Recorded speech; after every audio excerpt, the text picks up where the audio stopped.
Hello students, welcome to RWS IT academy. আমি তোমাদের online computer teacher Rahul কর্মকার। তোমাদের class 12 semester 4 আমরা এই এআই নামে এই ইউনিটটা করাচ্ছিলাম। এইবার তোমাদের এই এআই ইউনিটের মধ্যে আমি দুটো চ্যাপ্টার অলরেডি কমপ্লিট করে দিয়েছি। আজকে যেটা করাবো সেটা হলো chapter number 3, search as optimization. এইবার ক্লাস 12 প্রতিটা স্টুডেন্ট ভালো করে শুনে নাও।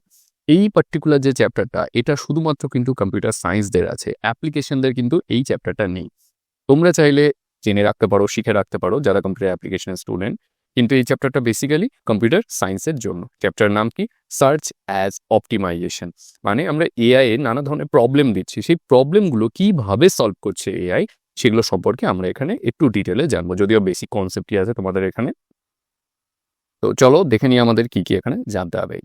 ইউনিটের নাম ফাউন্ডেশন অফ আর্টিফিশিয়াল ইন্টেলিজেন্স, যেখানে আমরা এআই সম্পর্কে জানছি। চ্যাপ্টারের নাম সার্চ অ্যাজ অপটিমাইজেশন, কি করে অপটিমাইজ করা হয় এআইকে, যে সে কোনো প্রবলেমকে সমাধান করতে পারবে। ফার্স্টেই আছে স্টেট স্পেস সার্চ। মানে কি? আমরা কোনো পাজল দিলাম এআইকে সলভ করতে, এআই সেই পাজলটা সলভ করবে। এবার যত ধরনের পসিবল জিনিসপত্র করতে পারে ওই পাজলটা সলভ করার জন্য এআই সমস্ত জায়গায় যাবে। লাইক ধরো এটা মেন গোল এআই এর কাছে, যে এখানে সলভ হবে, এখানে গিয়ে কাজটা করতে হবে।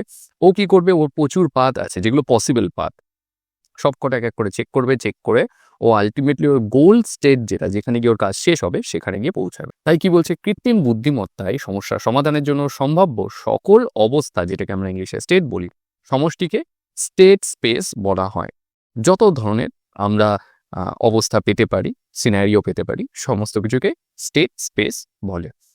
স্টেট স্পেস সার্চ হলো এমন একটি প্রক্রিয়া যেখানে প্রারম্ভিক অবস্থা এবং লক্ষ্য অবস্থাতে গোল স্টেটে পৌঁছানোর জন্য বিভিন্ন অবস্থার মধ্যে দিয়ে পথ খোঁজা হয়। এটি সাধারণত গ্রাফ বা ট্রির আকারে হয়। এটা একটা গ্রাফের আকার, এর আকারটা ট্রির মতোও হতে পারে। তোমরা ট্রি, গ্রাফ এগুলো তো আগেই বহুবার দেখেছো। যেখানে নোডগুলো হলো অবস্থা। নোড মানে কি? এই যে এক একটা গোল যে পার্ট দেখছো, এগুলো একটা নোড, যেখানে গিয়ে আমরা নানা ধরনের অ্যালগোরিদম ব্যবহার করতে পারি, সেটা হলো ওর অবস্থা। আর এজ যেগুলো আছে, এই যে লাইনগুলো দেখছো, এগুলো হলো এক একটা এজ। এই এজগুলো হলো কি? এক একটা কাজ। তো দেখতে কিরকম? এটা স্টার্ট স্টেজ, মানে এখানে প্রারম্ভিক অবস্থা, এখান থেকে শুরু হবে, গোলে এখানে পৌঁছাতে হবে। এর জন্য যাওয়ার জন্য যেই নোডগুলো বা এজগুলোর মধ্যে দিয়ে যেতে হবে, সব চেক করবে, এই ফাইনাল গোলে গিয়ে পৌঁছাতে পারবে। এইবার প্রশ্ন আসে, স্টেট স্পেস সার্চ কত প্রকার ও কি কি? বেসিক্যালি এটা দুই প্রকারের হয়, একটা আনইনফর্ম আর একটা ইনফর্ম। আনইনফর্ম মানে যেখানে আমরা আগে থেকে জানি না বা কোনো হিন্টস পাই না যে সলভটা কি করে করব। অ্যাকচুয়ালি আমরা না, এআই কোনো হিন্টস পাই না যে সলভটা কিভাবে করতে হবে বা কোথায় পৌঁছাতে হবে। কিন্তু ইনফর্ম সার্চের ক্ষেত্রে একটা হিন্টস পাওয়া যায়, যার মাধ্যমে খুব দ্রুত এআই সেই প্রবলেমটাকে সলভ করতে পারে। সবার ফার্স্ট, আনইনফর্ম বা ব্লাইন্ড সার্চ কাকে বলে? সাধারণত যে সার্চ পদ্ধতিতে অ্যালগোরিদমের কাছে প্রারম্ভিক অবস্থা এবং লক্ষ্য অবস্থার সংজ্ঞা ছাড়া অন্য কোনো অতিরিক্ত তথ্য থাকে না, মানে কোন রাস্তা দিয়ে যেতে হবে, কিভাবে যেতে হবে, শর্টেস্ট ওয়ে কোনটা, এই সম্পর্কে তার কাছে কোনো আইডিয়া থাকে না, তাকে আনইনফর্ম সার্চ বলা হয়। এটি অন্ধের মতো সার্চ করাকে বোঝায়। মানে এখানে একটা লোক আছে, দেখতে পাচ্ছ, যার চোখে একটা কাপড় দিয়ে আটকানো রয়েছে, তার সামনে প্রচুর রাস্তা আছে, তাকে এই গোলে পৌঁছাতে হবে। সে প্রতিটা রাস্তায় গিয়ে গিয়ে গিয়ে গিয়ে চেক করবে যে আমি গোলে কি পৌঁছেছি, কি পৌঁছাতে এখনো পারিনি। কাইন্ড অফ এরকমই হয়ে থাকে। তাই এটাকে ব্লাইন্ড সার্চে বলা হয়, যেখানে এআই এর কাছে বা অ্যালগোরিদমের কাছে ব্লাইন্ডলি রাস্তা চুজ করা ছাড়া কোনো উপায় থাকে না। এরপরে প্রশ্ন বলছে, আনইনফর্ম সার্চের প্রধান প্রকারভেদগুলো কি কি? সবার ফার্স্ট আছে বিএফএস, অর্থাৎ ব্রেথ ফার্স্ট সার্চ। ব্রেকফাস্ট না কিন্তু, ব্রেথ ফার্স্ট সার্চ, ভালো করে মাথায় রাখবে। এটি স্তরে স্তরে খোঁজে, মানে প্রতিটি লেভেলে গিয়ে খোঁজে। প্রথমে রুট নোড, তারপরে তার আন্ডারে যে চাইল্ড নোডগুলো থাকে, চাইল্ড নোডের আন্ডারে যে চাইল্ড নোডগুলো, এইরকম ভাবে কিন্তু এখানে খোঁজা হয়। তারপরে ডিএফএস, এটা ডেপথ ফার্স্ট সার্চ। এখানে কি হয়? যেখানে আমরা বিএফএস এ দেখলাম, ও প্রতিটা জায়গায় গিয়ে বা প্রতিটা ঘর আছে, প্রতিটা ঘরে গিয়ে একবার করে চেক করে দেখবে। কিন্তু ডিএফএস এ সেটা হয় না। ডিএফএস এ ধরো এখান থেকে সার্চ করা শুরু করলো, এই যে লম্বা লাইনটা, ও একটা লাইন ধরে পুরো এগোতে থাকে। এটি একটি নির্দিষ্ট শাখা ধরে যত দূর সম্ভব গভীরে যাওয়া যায় ও যায়। যদি সেখানে গিয়ে তার যে গোল পজিশন, সেখানে যদি পৌঁছে যায় খুব ভালো, অর্থাৎ যেটা সলভ হবে বা যে উত্তরটা পাওয়া উচিত সেটা যদি পেয়ে যায় খুব ভালো। আর যদি না পায়, তাহলে সে কি করে? আবার পেছনে ফেরত আসে, যেটাকে ব্যাক ট্র্যাক বলা হয়। ব্যাক ট্র্যাক মানে কি? ডিএফএস পদ্ধতিতে বা ডিএফএস অ্যালগোরিদমে যখন কোনো সার্চ শুরু হয়, তখন একটা পার্টিকুলার দূর অবধি বা যত গভীরতা যাওয়া সম্ভব এআই এর দ্বারা গিয়ে চেক করে। যখন গিয়ে উত্তর পায় না বা সলভ করতে পারে না কোনো কাজকে, তখন সে পেছনে আবার ফেরত আসে ফার্স্ট স্টেপে। সেটাকেই ব্যাক ট্র্যাক বলা হয়। এরপরে আছে ইউসিএস অর্থাৎ ইউনিফর্ম কস্ট সার্চ। কি হয়? এটি সবসময় সবচেয়ে কম খরচ যেই পথে হয় সেই পথে যায়। যেমন এখানে দেখছো অনেকগুলো পাত আছে, ওর মধ্যে এখান থেকে এই অবধি যেতে এর সব থেকে কম দূরত্ব অতিক্রম করতে হবে। ও কি করবে? সবার ফার্স্ট এই পথটাকেই সার্চ করবে, এইভাবে গোলে পৌঁছানোর চেষ্টা করে। এরপরে ডেপথ লিমিট সার্চ বা ডিএলএস কি হয়? এটি ডিএফএস এর মতোই কাজ করে, কিন্তু এর গভীরতার একটা নির্দিষ্ট সীমা আছে। আনলিমিটেড টাইম ধরে বেশি গভীরে যেতে যাবে না, একটা পার্টিকুলার সীমা অবধি চেক করবে, সেখানে যদি পাই তো ভালো, না পেলে আবার ব্যাক ট্র্যাকে চলে আসলো। আর সবার লাস্ট যেটা আছে সেটা হলো ইন্টারেটিভ ডিপেন্ডিং সার্চ। এটা বিএফএস আর ডিএফএস এর মতো কাজ করে, যেখানে প্রতিটা নোডের অ্যালগোরিদমকে চেক করা হয়। আর ডিএফএস এর ক্ষেত্রে যত দূর গভীরে যাওয়া যায় সমস্ত কিছুকে এক এক করে চেক করতে থাকে গভীরে গিয়ে। এইবার আনইনফর্ম সার্চের সুবিধা আর অসুবিধা, অ্যাডভান্টেজ ডিসঅ্যাডভান্টেজ আমাদের জানতে হবে। সুবিধা, সরলতা। আনইনফর্ম যে সার্চটা হয় সেটা অনেক বেশি ইজি হয় as compare to inform search. কারণ আনইনফর্ম সার্চে কোনো ধরনের জটিল ফাংশন বা হিউরিস্টিক্স থাকে না। এবার হিউরিস্টিক্স কি এটা একটু পরে তোমরা জানতে পারবে। তারপরে সম্পূর্ণতা, যদি সমাধানের পথ বিদ্যমান থাকে তাহলে এ কোনো না কোনোভাবে একটু টাইম বেশি নিলেও ঠিক সার্চ করে তোমাকে সমাধান প্রকাশ করে দেবে। সাধারণ প্রয়োগযোগ্যতা, এই ধরনের আনইনফর্ম সার্চের জন্য কোনো বিশেষ জ্ঞানের প্রয়োজন হয় না। তুমি কোনো গ্রাফ বা কোনো ট্রি স্ট্রাকচারকে সলভ করতে চাচ্ছ, তুমি এই আনইনফর্ম সার্চকে কিন্তু ব্যবহার করতে পারবে, যদি সেখানে তোমার কাছে একটা ওয়ে থাকে সেই প্রবলেমটাকে সলভ করার মতো। অসুবিধা, টাইম আর স্পেসের ওয়েটেজ। এখানে প্রচুর পরিমাণে টাইম আর মেমোরি খরচা হয়, কারণ তোমার কাছে কোনো আইডিয়া নেই যে তুমি কত তাড়াতাড়ি পাবে রুটটা। স্লো স্পিড, প্রচুর ধীরে ধীরে এখানে কাজ করে, কারণ এখানে হিউরিস্টিক্স থাকে না। এবার হিউরিস্টিক্সটা বহুবার শুনবে, কারণ এটা খুব একটা ইম্পর্টেন্ট পার্ট, জানতে পারবে ইনফর্ম যখন সার্চ করবে। অপটিমাল সমাধান বা নন অপটিমাল সমাধান, এর মানেটা কি? কি হয়, কিছু কিছু সার্চ কৌশল আছে যেমন ডিএফএস, আমার মাল্টিপল সলিউশনের দরকার হতেই পারে। ও কি করবে, সার্চ করতে করতে প্রথম সলিউশনটা পেয়ে গেল, ব্যাস সার্চ করা বন্ধ করে দেবে, তারপরে কিন্তু আর নতুন করে সার্চ করবে না। এটা এর সব থেকে বড় ডিসঅ্যাডভান্টেজগুলোর মধ্যে একটা। এইবার আনইনফর্ম সার্চ সম্পর্কে আমরা জানলাম, যেখানে আমরা কোনো আইডিয়া থাকে না যে কোন পাথ দিয়ে যেতে হবে। কিন্তু ইনফর্ম সার্চের ক্ষেত্রে আমরা কিন্তু জানতে পারি, আগে থেকে একটা হিন্টস পেয়ে যাই যে আমাদের কোন পাথ দিয়ে যেতে হবে। এখানে একটা ছবি রয়েছে, দেখো আনইনফর্ম সার্চ এরকম একটা পাজল রয়েছে যেখান থেকে তুমি জানো না যে কোন জায়গা দিয়ে গেলে অ্যাকচুয়াল গোলে পৌঁছাতে পারবে। কিন্তু দেখো পাশেই একটা ইনফর্ম সার্চের একটা ডিজাইন রয়েছে, যেখানে তোমার কাছে একটা ম্যাপ আছে যে তুমি এই রাস্তা দিয়ে গেলে তুমি পার্টিকুলার জায়গায় পৌঁছাতে পারবে। এটা হলো তার সব থেকে বড় একটা এক্সাম্পল, ছবিটাই দেওয়া রয়েছে।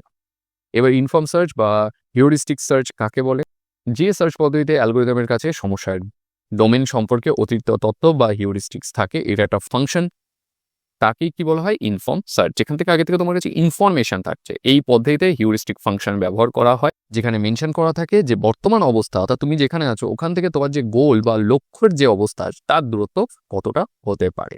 খুব দ্রুত আর দক্ষতার সঙ্গে আমরা কোনো ধরনের সমস্যার সমাধানের জন্য এই ইনফর্ম সার্চ অ্যালগোরিদম কিন্তু ব্যবহার করে থাকি। এবার ইনফর্ম সার্চের প্রধান প্রকারভেদগুলো কি কি কি কি প্রকারভেদ থাকে? এখানে বেসিক্যালি দুই ধরনের আছে। একটা হলো greedy best first search, best first, ঠিক আছে। আরেকটা A search, greedy best first search. এটি সবসময় সেই নোটটিকেই পরবর্তী পদক্ষেপ হিসেবে বেছে নেয় যা লক্ষ্যের সব থেকে কাছাকাছি বলে এর মনে হয়, কারণ এর কাছে কি হিউরিস্টিক্স থাকে। এই যে দেখো এখানে হিউরিস্টিক কস্ট, তাকে বোঝানো হয় কি এইচ ব্র্যাকেটের মধ্যে এন এর মাধ্যমে। এ সার্চ এটা সব থেকে অ্যাডভান্স, খুব দ্রুত কোনো ডেটাকে সলভ করতে পারে। কি বলছে? এটি পথের প্রকৃত খরচ অর্থাৎ যতটা যেতে হবে সেই খরচ আর আনুমানিক খরচ, এই দুটোর ওপরে ক্যালকুলেশন করে কোনো প্রবলেমকে সলভ করে। ওর সূত্রটা কি? এফ ব্র্যাকেটের মধ্যে এন ইজ ইকুয়াল টু জি ব্র্যাকেটের মধ্যে এন প্লাস এইচ ব্র্যাকেটের মধ্যে এন। জি ব্র্যাকেটে এন মানে প্রকৃত খরচ যেটা অ্যাকচুয়াল কস্ট সেটা, আর আনুমানিক খরচ যেটা এইচ ব্র্যাকেটের মধ্যে এন। এই পার্টিকুলার ক্যালকুলেশনটা ব্যবহার করে কিন্তু এ সার্চ কোনো ধরনের অ্যালগোরিদমকে সলভ করে থাকে। এইবার ইনফর্ম সার্চের সুবিধা আর অসুবিধা কি কি? ইনফর্ম সার্চের সুবিধা, সবার ফার্স্টে দ্রুত সমাধান। আমরা ইনফর্ম সার্চের মাধ্যমে, যেহেতু এখানে হিউরিস্টিক ফাংশন ব্যবহার করা হয়, খুব দ্রুত কোনো ধরনের সমস্যার সমাধান এখানে করতে পারি। দক্ষতার উন্নতি মানে ইমপ্রুভ এফিসিয়েন্সি, যেহেতু এখানে খুব তাড়াতাড়ি কোনো সমস্যার সমাধান হয়, তাই কম্পিউটেশন পাওয়ারের কিন্তু এখানে সাশ্রয় হয়, যা খুব দক্ষভাবে আমরা ব্যবহার করতে পারি। বড় সমস্যার সমাধান আনইনফর্ম সার্চের মাধ্যমে আমরা কিন্তু সমস্যার সমাধান করতে পারতাম, কিন্তু বিশাল কঠিন কোনো সমস্যা যদি হতো সেটা কিন্তু সলভ করা যেত না। কিন্তু এই ইনফর্ম সার্চের মাধ্যমে খুব ইজিলি আমরা যে কোনো জটিল থেকে জটিলতর সমস্যার সমাধান করতে পারি। এবার যা সুবিধা থাকবে তত অসুবিধা থাকবে। অসুবিধা কি? হিউরিস্টিক্স ফাংশন তৈরি করা কঠিন, একদমই। হিউরিস্টিক্স ফাংশন তৈরি করা কিন্তু অতটাও সোজা না।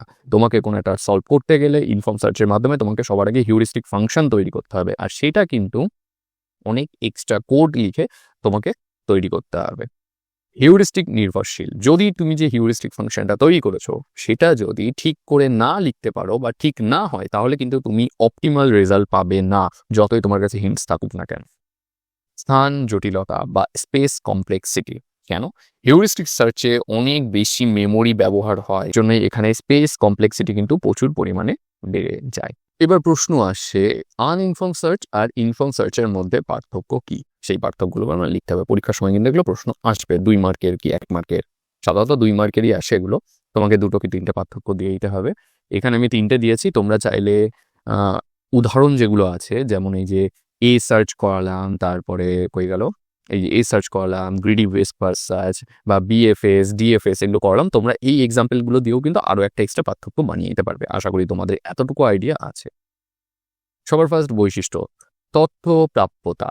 আনইনফর্ম সার্চে কোনো ধরনের অতিরিক্ত তথ্য থাকে না, কিন্তু ইনফর্ম সার্চের ক্ষেত্রে লক্ষ্য ঠিক কতটা দূর হতে পারে তার ব্যাপারে একটা হিন্টস দেয়া থাকে, যাকে আমরা হিউরিস্টিক্স ফাংশন বলে থাকি।